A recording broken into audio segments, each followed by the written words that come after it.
बिस्मिल्लाहिर्रहमानिर्रहीम। अल्हम्दुलिल्लाहि रब्बिल आलमीन। अल्लाहुम्मा सल्लि अला मुहम्मदिन व अला आलि मुहम्मदिन कमा सल्लैता अला इब्राहीम व अला आलि इब्राहीम इन्नका हमीदुम मजीद। अस्सलामु अलैकुम व रहमतुल्लाहि व बरकातुहू। जुमे की नमाज हर मुसलमान बालिग मर्द, मुकीम और ज़हनी तौर पर सेहतमंद पर फ़र्ज़ है। एक औरत या नाबालिग बच्चा और बीमार जो कि मस्जिद नहीं जा सकता और एक मुसाफिर और सख्त मौसम की हालत में फ़र्ज़ नहीं है।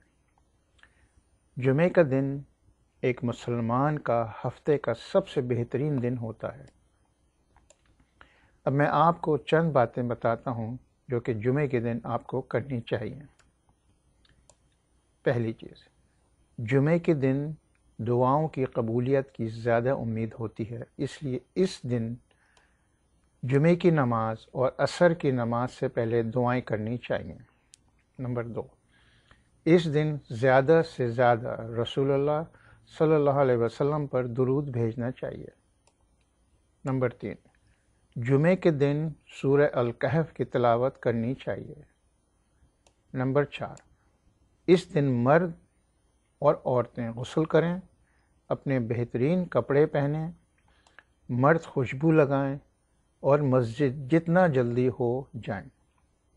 नंबर 5, इस बात की इजाज़त नहीं है कि कोई लोगों की गर्दनों के ऊपर से फलांगता हुआ जाए या फिर दो पहले से बैठे हुए लोगों को हटाकर उनके बीच में बैठे।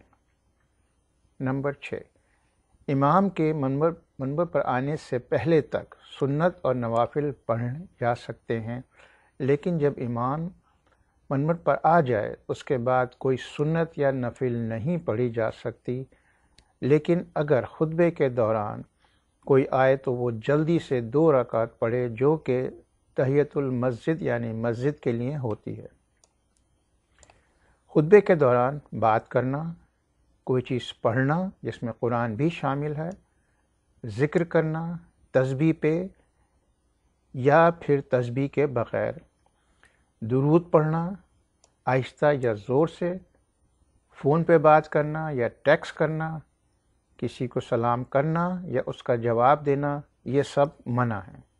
नंबर 8, जुमे की नमाज के बाद 2 या 4 सुन्नत पढ़ना सुन्नत से साबित है।